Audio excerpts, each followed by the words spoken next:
जय द्वारकाधीश। तुम आना बनारस उस खास दिन, जब समय अपनी अंतिम सीढ़ी पर खड़ा होगा, जब मेरी सांसें इस संसार के आंगन से धीरे धीरे अपना सामान समेट रही होगी, जब मेरी आंखों में ठहरे हुए सारे मौसम एक एक कर विदा ले रहे होंगे, तब तुम जरूर आना।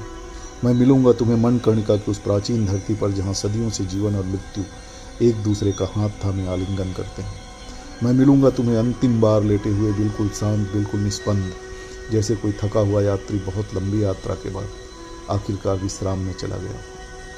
हाँ, तुम आना जरूर आना, मगर रोते हुए नहीं। मैं जानता हूँ ये कहना कितना कठिन है।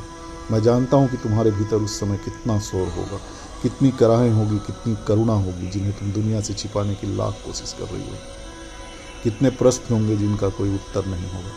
फिर भी जब तुम मेरे पास आओ तो धीरे से मेरे माथे को छूना, ठीक वैसे ही जैसे कोई माँ अपने सोए हुए बच्चे के बालों में वात्सल्य के साथ उंगलियां फेरती है।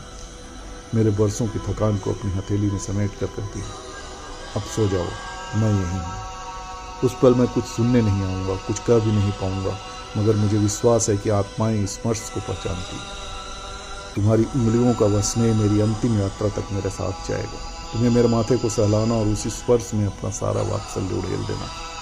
मुझे नहीं चाहिए उस क्षण प्रेमिका का प्रेम, मुझे चाहिए माँ का दुलार, वह निस्वार्थ स्नेह जो किसी शर्त से बंधा न हो, वह करुणा जो बिना कुछ मांगे अपना सब कुछ लुटा देती है, वह वात्सल्य जिसके लिए इंसान तो क्या देवता भी तरसते हैं।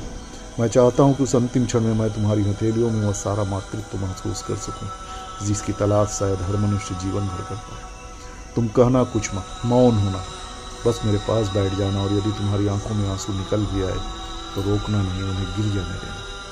क्योंकि मैं जानता हूँ कि प्रेम जब बहुत गहरा होता है तो शब्दों की नहीं, आंसुओं की भाषा बोलता है। मगर मुझे एक वचन देना, तुम मुझे विदा करते समय मुस्कुराओगी, रोओगी नहीं। हाँ, मैं जानता हूँ ये कितना असंभव सा आग्रह है।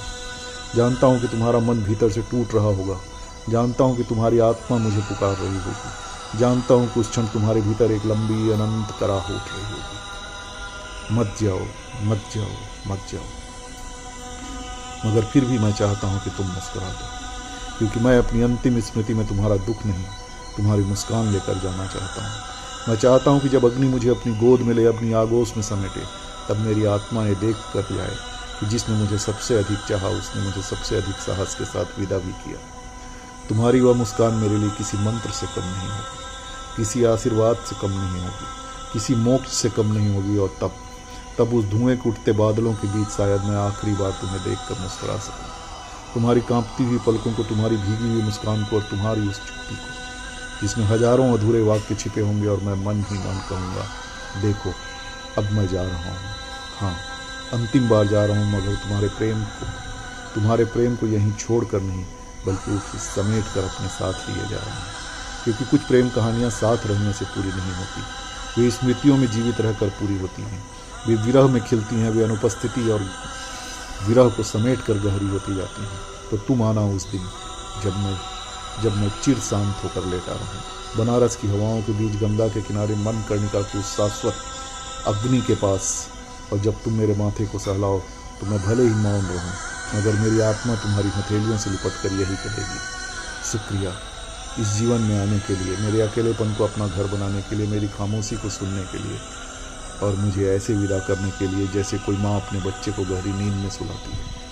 फिर तुम धीरे से उठ जाना, पीछे मुड़कर एक बार मुस्करा देना, और मुझे उस अग्नि के हवाले कर देना जो शरीर को भस्म करती है, प्रेम को नहीं, अंतिम आहुति के रूप में।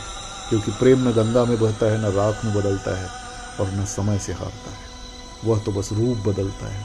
और उस दिन, उस अंतिम विदाई में भी तुम्हारी हथेली की गर्माहट बनकर तुम्हारी स्मृतियों के बीच शांत कोने में हमेशा के लिए मैं दफन हो जाऊंगा, और जीवित रहूंगा तुम्हारे मन के उस कोने में, कृष्ण के प्रेम की तरह जो राधा के हृदय में बसता था। जय द्वारकाधीश।